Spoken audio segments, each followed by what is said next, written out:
So World Oceans Day is happening on June the 8th, and their main focus this year is to reduce plastic pollution in our oceans.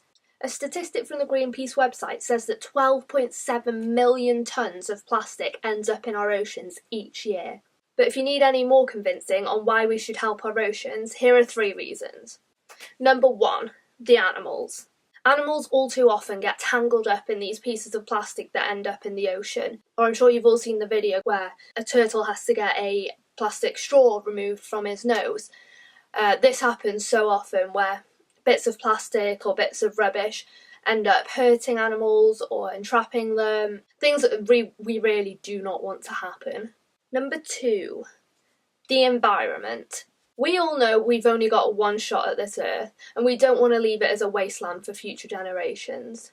And so many beautiful beaches and other natural landscapes are getting completely destroyed by the amount of rubbish that's ending up on them. So if we want to even attempt to get these back to their original states, we need to make a change. Number 3, for yourself. Often what happens is the microplastics that enter the ocean will get into the food chain, so smaller fish will eat it thinking that it's food.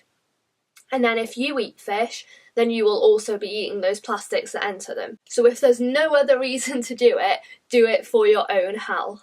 So now I'm just going to list off a few things that you can do that can help the situation drastically. The biggest one, cut out single-use plastics. So plastic bottles, plastic straws, plastic cutlery, things like that you use once and chuck away. Often these aren't biodegradable and they will end up in our oceans. Try and buy as little pre-packaged food as possible. So many of our food, like potatoes, tomatoes, things like that, all come packaged in plastic. I know in America they do have big buckets of things like pasta and rice which you can fill up yourselves without having to use plastic, but unfortunately we don't have that widespread here in Britain at all. So as long as you're trying your best to have a look round at the options, see if there is anything you can buy that isn't pre-packaged in plastic. And recycling. Although it isn't ideal to just recycle the single-use plastics that we have or the plastic packaging that we have, obviously it's not realistic that we all go zero waste immediately. So if you do recycle the plastics that you use, at least that's a little step. It's better than just chucking it straight in the bin. So if we all make these little changes and try our best to use as little plastic as possible,